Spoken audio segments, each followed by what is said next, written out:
Nancy, is something wrong? On a cold day when Christmas songs could be heard throughout the city, I stopped to admire a tree ornament. My husband, a few steps ahead, noticed and turned back, tilting his head in curiosity. His ears, reddened by the cold, peeked out from beneath his warm smile. I found his appearance endearingly sweet. "No, nothing's wrong. Let's head home and have dinner. It's especially chilly today, so I've prepared a hot, delicious gratin." Oh, I'm looking forward to it. Laughing together, we held hands and began walking back home. Suddenly, a familiar Christmas song began to play somewhere nearby. I'm Nancy. What I'm about to share is a slightly magical Christmas miracle I experienced a few years ago and the story leading up to it. You're late. Greeted, not with a welcome but a shout, I stood confused. Where have you been? Just the nearest grocery store. It was mid-December. I had just been yelled at and sent out of the house without even a coat in the biting cold. What? Are you mocking me? I'm the breadwinner. When I come home from work, I expect a proper meal. Can't you even do that simple thing? My husband was furiously yelling at the dinner I had prepared. No nuts? Seriously, how can you look so nonchalant about it? A salad without nuts is unthinkable. Are you kidding me? He had yelled at me for this, so I grabbed my wallet and ran to the grocery store, hurrying back. But my panting only made him more irate. What, the grocery store? Are you out of your mind? Which is cheaper, that or the supermarket? He pointed at the nuts I had just bought, his face a mix of disbelief and annoyance. Have you lost your sense of money? I couldn't hold back any longer and retorted, "I always shop at the regular supermarket, but it's far and I forgot the nuts this time. You would be angry if the soup got cold, so I went to the nearest grocery store." Sure, I forgot to put nuts on the shopping list, and I personally think a salad without nuts is fine. I don't understand why he has to be so angry. But my husband's anger didn't subside at all. Are you kidding me? Not even going to apologize? I did apologize earlier, didn't I? What's that attitude? You always... My retort only fueled his anger further, and for nearly an hour he continued to vent his frustrations at me. Finally, he snapped. How can I eat this cold stuff? He flipped the salad plate and stormed out to eat elsewhere. A few days later, I was cleaning the yard of my childhood home, which was for sale, and decided to visit the neighborhood grandma. "Hey, Grandma, your revelation, it's the first time it didn't come true." "I never did any revelation." Grandma, who had adored me since I was little, smiled ambiguously. "What? Everything you said since I was a kid came true. If it wasn't revelation, then... a prophecy?" I chuckled wryly. "Remember when you told me not to go shopping downtown today? Lightning struck the store I was going to and it caught fire. And when I wanted to laze at home and play games the day before a day off, you advised me to go out because it would be sunny. I reluctantly went, and when I returned, there had been a burglar at home. If I had been there, I would have encountered the burglar." Thinking back, it still scares me. The burglar, later caught elsewhere, had a knife. The thought of what could have happened frightens me. Grandma had accurately predicted many things, like a real prophet. "Hey, Grandma?" Even when I tried to dismiss it as coincidence or imagination, Grandma listened quietly as my voice faltered. Mom was a single mother. Wouldn't have been prepared for her illness if you hadn't predicted it. She said, "Grandma made a revelation. Nancy will have something incredibly joyous happen this Christmas." It comforted her, knowing her daughter would have a future filled with smiles. Grandma's revelation in the hospital had been a beacon of hope for Mom, and a testament to her love for me. So when John proposed to me on Christmas, I thought this was the revelation. John, whom I met through an acquaintance, seemed humble and kind, but after marriage, he became domineering and, like the recent nut incident, got angry on trivial things. complaining the meal was too cold or the fruit too warm, despite being the one ignoring the food for his phone. I felt suffocated, constantly criticized for everything I did, be it cooking, cleaning, or laundry. I don't want to go home to him, I murmured, fighting back tears. But then, isn't it getting late? Don't you have dinner to prepare? Grandma looked at the sky, urging me, heavy-hearted, to get going. I felt gently rejected and slowly stood up. It's okay. If you stand firm on your own feet, you will face many hardships. But you'll find happiness. A truly joyous Christmas is coming. Live upright and true. God is watching. I turned quickly at the words whispered to my bowed head. Is that a revelation? Who knows? I'm just Grandma. She dodged the question with an ambiguous smile. All right, I understand. If I try hard, John will change, right? Maybe it's too early to consider the revelation wrong. I decided to switch gears and keep trying. Yet, Dinner, bath towel, iron shirt? My husband's attitude worsened at an accelerating pace. Not even a year into our marriage, he began to command me, as if it were natural, devoid of any kind words, always irritable and domineering. What's wrong with you? Oh, what happened? One night again, he was angry. You don't greet me when I come home tired from work and instead wander around until this hour, and now you want me to microwave the meal? Don't joke with me. Feeling the pressure, I sighed. I told you, didn't I? I had a neighborhood festival planning meeting today. I even wrote it in a memo. Shut up. You think that's an excuse to serve me a half-hearted meal? How half-hearted? It's all homemade. The same number of dishes as usual. If it's not fresh, it's half-hearted. His claims were unreasonable. The most important thing for you should be me, the one providing for you. You're my wife. Obey my orders. Such a thing? His words left me speechless. Without parents or relatives, you wouldn't survive if abandoned. A woman like you should just worship me silently. If you resist, it's divorce.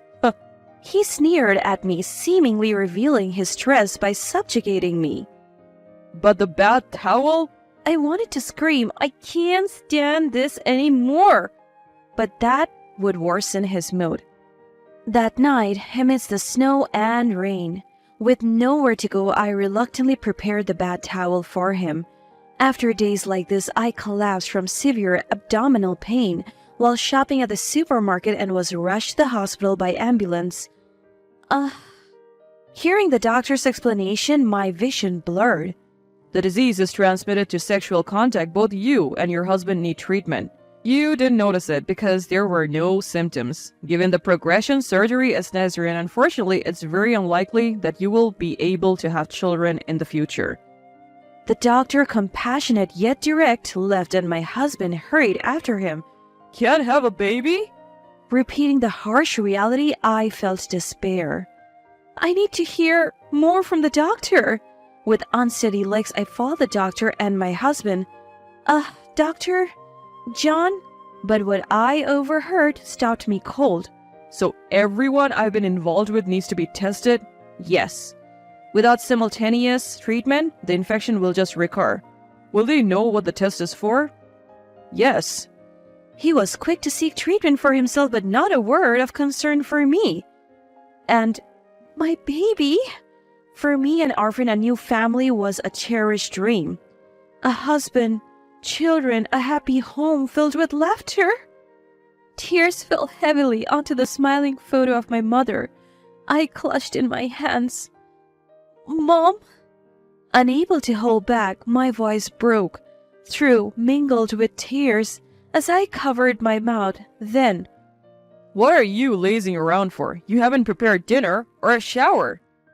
Leaving me, the breadwinner of this family, neglected while you wallow in sadness? Here's your punishment, a divorce application. My husband stormed in noisily and thrust a divorce application at me, sitting dejectedly. Annoying? Fine, I can divorce any time. You'll be the one in trouble. If you don't want to be divorced, stop lazing around and get moving. I am not lazing around. Oh, there's another punishment. I won't give you this month's living expenses. He leered at me with a nasty smile, seemingly pleased. An opportunity for you, who depends on me, to change your attitude. Know your place. If you resist, it's divorce. Having said his piece, he left the room, seemingly refreshed. Divorce, huh? Looking at the form with my husband's name on it, I felt a sense of calm. Mom, I have decided. I wiped the water droplets from the photo frame and spoke to my smiling mother, watch over me. For a while, I continued living in silence with my husband. He treated me like a servant, erupting in anger depending on his mood, while I spent my days quietly but firmly resisting. Then, that's what I'm saying. Lukewarm fruit is inedible and cold soup is out of the question. When will you ever get it right? It started again. Internally sighing, I decided to put my long-considered plan into action. Divorce if I resist, right? That's all you remembered? Reflect on your foolishness if you don't want to be divorced by me. He laughed through his nose, acting superior. You're not very bright, are you? Huh? My response seemed to confuse him. What did you just say? Facing my bewildered husband, I confronted him. The same thing over and over. Ever heard of vocabulary? All you have is divorce, divorce. Is that the only word in your limited vocabulary? You? Fine, let's divorce. I'll grant your wish and become a stranger to you. Huh? Huh? Caught off guard, he forgot to get angry. I smiled and said my goodbyes. I have already moved out my important things. Feel free to throw away what's left. Goodbye. I took off the apron I bought when we got married, folded it neatly, placed it before him with the house keys on top, and left with my suitcase. What the hell? I heard my now bewildered husband, but I didn't care. Now, that's refreshing. I walked lightly back to my childhood home, ignoring his bothersome voice. A month later, the divorce finalized, but my ex-husband's messages kept coming. Reflected yet? I'll forgive you if you apologize. As a wife, I ignored the barrage of messages I had never experienced during our marriage, silencing the notification.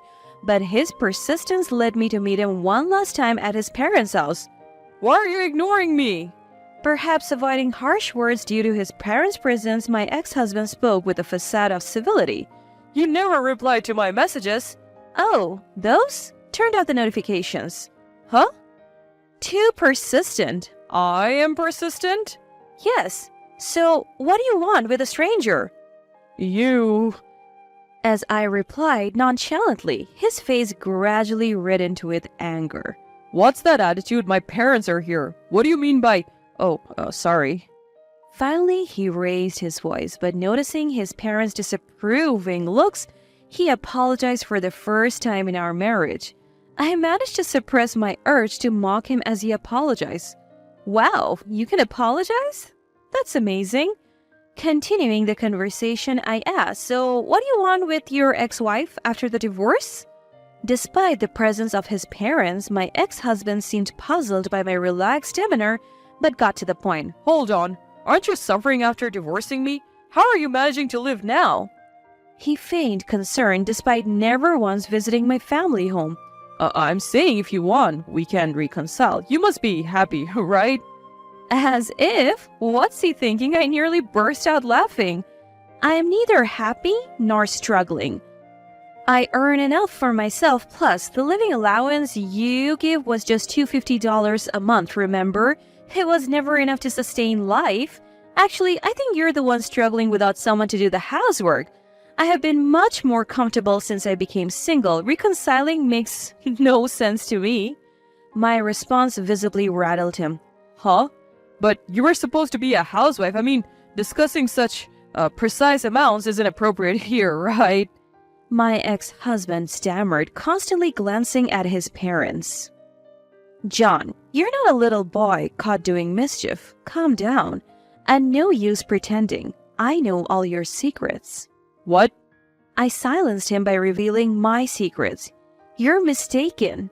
I was never just a housewife, remember? I told you about living abroad as a child due to Dad's job. I used my Spanish skills from that time to work as a translator from home. There were plenty of resources on the bookshelf. Huh? But those foreign language books? They were original manuscripts and resources for translation. You never touched them because you couldn't read them. Thankfully, you never found the recording equipment either. Huh? He gasped at the mention of recording. His father, who had discovered the truth, presented the physical evidence. See, they already know how you treated me.